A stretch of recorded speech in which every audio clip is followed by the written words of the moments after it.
me. I'll bury you in fines until you lose everything. That's what HOA President Clarissa screamed before blocking my gate with her yellow Lamborghini and live streaming it like a victory lap. What she didn't know, me big mistake, I keep a fully operational tank in my garage and I don't brake for 400,000 mistakes. The crushing sound was beautiful. Want to see a Lamborghini become a pancake? Comment your location below. Me. This HOA Karen picked the wrong veteran to mess with. Every morning on Dry Creek Ranch started like a Bob Ross painting narrated by Clint Eastwood, black coffee, sunrise, and my old dog Bandit farting through retirement. That was until Clarissa Van Hoyt, the human equivalent of a glitter-coated subpoena, rolled into town with her banana, yellow Bentley and a clipboard thick enough to make the IRS blush. I hadn't even finished my eggs when she strutted up to my gate and said, "Excuse me, but this property is in clear violation of HOA tranquility expectations." I asked what the hell that meant and she said, "You have a war machine parked next to your tomatoes." Clarissa didn't knock me, she declared. She told me my offensive equipment was ruining property values and that she'd eliminate all rustic contaminants in her community vision plan. Now, I'd like to remind the court of public opinion that I bought my M113 personal carrier fair and square at a surplus auction. It's not a prop, it's a purpose-built boulder smasher, stump yanker, me, and storm shelter all rolled into one. If you've never seen a tank pull a chicken coop uphill, you haven't lived. Clarissa looked at it like it coughed in French. 2 weeks later, I found a neon pink violation notice duct taped to my gate, fining me $3,000 for visible weaponry, livestock generated scent, and non-compliant wheel circumference. Her language sounded like a Mad Libs written during a wine-fueled power trip. I called the HOA office and was greeted with the voice of a woman who had clearly aged 10 years under Clarissa's reign. "Mr. Jennings," she whispered, "I can't say this officially, but Clarissa says your land casts a shadow of dysfunction on the community brand." I hadn't felt rage like that since Baghdad. But see, Clarissa didn't know what I kept in my garage. She thought she was dealing with a man who raised eggs and cucumbers. Not a guy who once reverse-engineered a bridge in a war zone using duct tape in a Jeep. She didn't know I document everything, that I already had legal statements, drone footage, and HOA bylaws printed with more highlighter than a middle schooler's exam sheet. All she knew was her Bentley was shiny, and her power, absolute. Until the day she parked it across my gate and screamed, "I'll bury you in fines until you're homeless." Comment below if you've ever met a Karen with keys to a luxury car and delusions of government power. Clarissa once fined a family for aggressive wind chimes and banned skeletons because they symbolize rebellion. So when she found out my tank was named Liberty's Backbone, I'm pretty sure she meditated extra hard just to avoid bursting into flames. She started showing up unannounced in neon athleisure like a fashion-forward warlord, waving her HOA binder like it was the Constitution rewritten in Comic Sans. I asked her if she'd ever lived near a ranch before. She said, "I don't believe in dirt that isn't decorative." 2 days later, I got hit with a fine for uncontrolled wildlife proximity. Translation: the quail who'd lived here since the Bush administration apparently had become a threat to the HOA's aesthetic. Then came the big one, $8,000 for noise violations, dust pollution, and excessive scent travel. Dust, it's Arizona. Scent travel, I grow onions. The woman treated my ranch like it was releasing mustard gas. I called the HOA office and got silence. Then a whisper. She said your land lowers community morale. Now, I'd seen dictators with better restraint. Clarissa stood at the property line one afternoon, arms folded like she was preparing to invade Poland, and declared, "This property will comply or be removed." The only thing more delusional than her threats was the binder she waved, which included a community risk zone designation she invented that morning. She claimed the presence of paramilitary equipment and non-standard livestock endangered future development values. I asked what non-standard livestock meant. She pointed to my donkey and said, "That animal looks defiant." But it wasn't just me. My neighbor Carl got fined for having a green garden hose. Clarissa preferred beige. Emily, the school librarian, got a letter for educational clutter because her garage had book donations.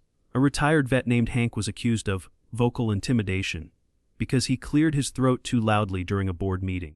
This wasn't just absurd, it was strategic. She was softening us up, testing how far she could push before we pushed back. She thought we were too tired, too old, or too polite to fight.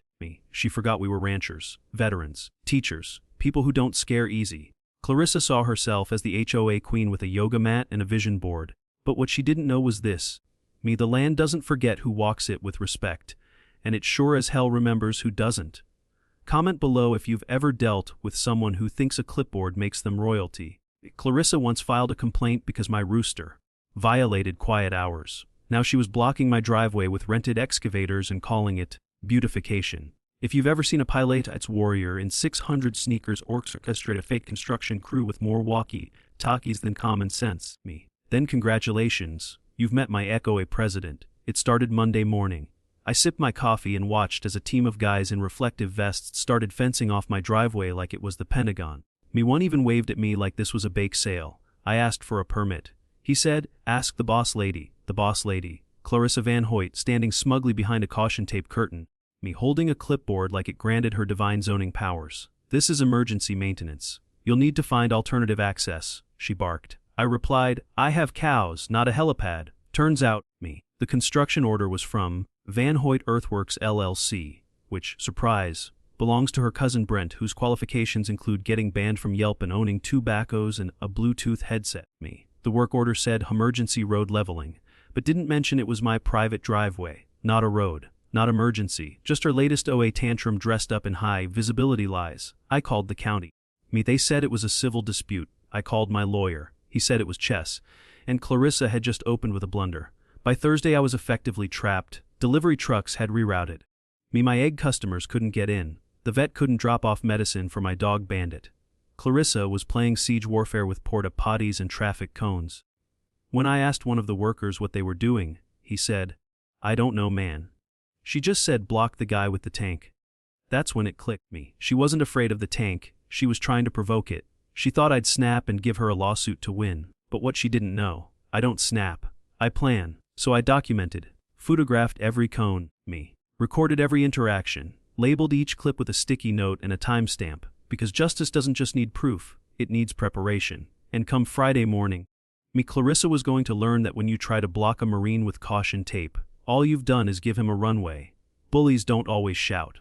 Sometimes they smile, file fake permits, and hope paperwork wears you down. But that's the thing about a veteran. They know how to win battles before they start. Comment if you've ever met someone who thinks construction tape is a personality. And stay tuned, because what Clarissa hears next isn't an apology, it's an engine starting. You ever been so calm it's dangerous? That was me Thursday night, polishing a tank while my neighbor Clarissa posted Instagram stories about neutralizing threats to community vibrancy. She thinks my driveway's a war crime and my donkey's a biohazard. But what she doesn't realize, I've got more patience than she has matching yoga sets, and tomorrow the oil pressure hits just right.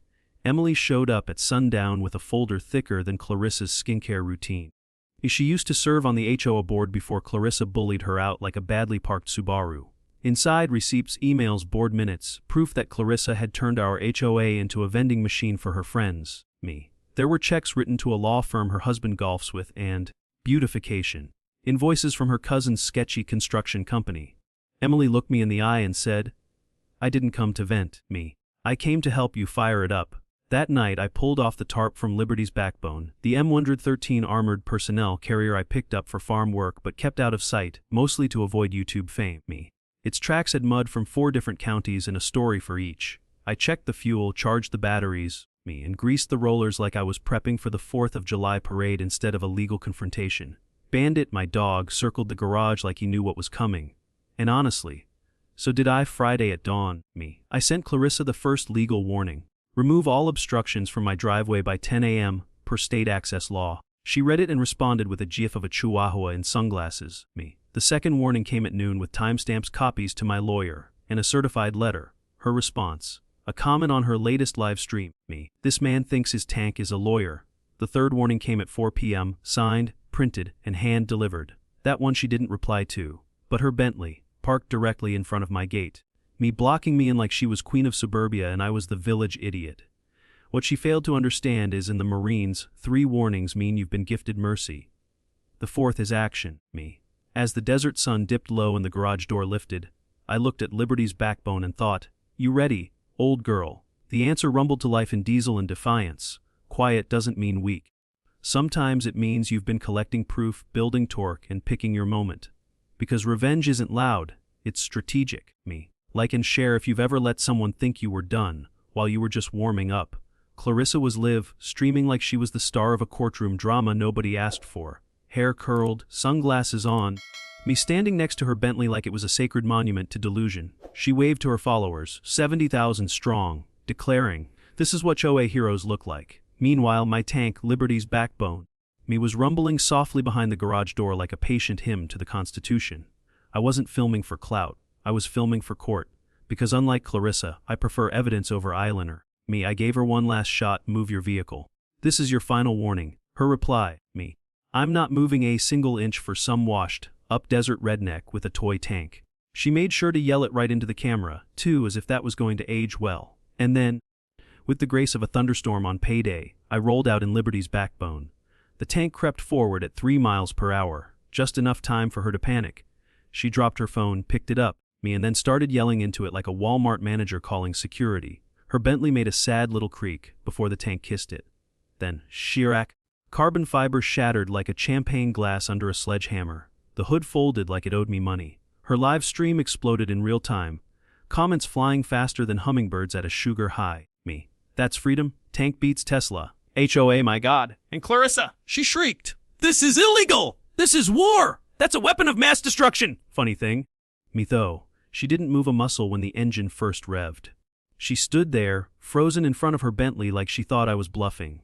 By the time Liberty's backbone finished its slow, deliberate route over the luxury coupe, her shrieking had evolved into a shrill opera of desperation.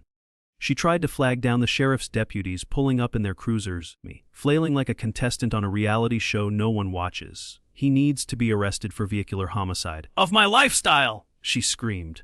But the officers didn't move toward me. One looked at the flattened Bentley, then at me with a calm nod. "Sir, you got video of her refusing to move." I handed him the flash drive. His partner, meanwhile, turned to Clarissa and said, "Mom, we need to talk about these HOA complaints, and your spending." Her jaw dropped so fast it almost broke HOA code for sudden property changes. She pivoted from fury to fear like a politician caught with a burner phone. Me, the woman who'd spent months threatening me with fines, now couldn't even spell legal. The moment she realized they weren't there for me, priceless. If justice had a soundtrack, it was the sound of crushed Bentley doors and Clarissa's TikTok followers unsubscribing in real time. Weaponized bureaucracy is only powerful until it meets something heavier. Sometimes the best defense isn't a lawyer. It's a little diesel logic. Like if you think karma should be printed in tire tread. And stick around. Because what Clarissa didn't count on, her own HOA just turned state's witness. Clarissa showed up to the emergency HOA meeting dressed like a hedge fund villain on Casual Friday, power suit, pearls, and that signature lemon lip snarl. Her lawyer looked like he'd been recruited off Craigslist during a 2-for-1 clearance sale on bad advice. He wore Velcro shoes, a tie printed with emojis, and opened with, "Me." According to Article 4 of TikTok OA law, half the room blinked like someone had just coughed in Morse code. Clarissa nodded along like she'd hired Clarence Darrow, not Carl from a bowling league. Emily stood calmly with a flash drive in one hand and a manila folder so thick it could have been mistaken for a suburban war crime. She plugged it into the projector and began with, "Let's talk about where your HOA dues actually went." What followed was the kind of financial undressing usually reserved for Ponzi schemes and poorly run casinos. The $82,000 in unaccounted funds. Lawn care contracts to her brother's fake business. Beautification funds that exclusively beautified her front lawn and backyard meditation platform. "This is theft?" someone muttered. "Me. This is performance," I whispered back. Clarissa tried to interject with, "These numbers are misleading and extremely hurtful." Emily responded by clicking to a receipt for a Fuller's 400 sushi dinner listed as community engagement. Another click showed 6,200 labeled digital security upgrades, which turned out to be her new pool cabana Wi-Fi. Me. The final slide.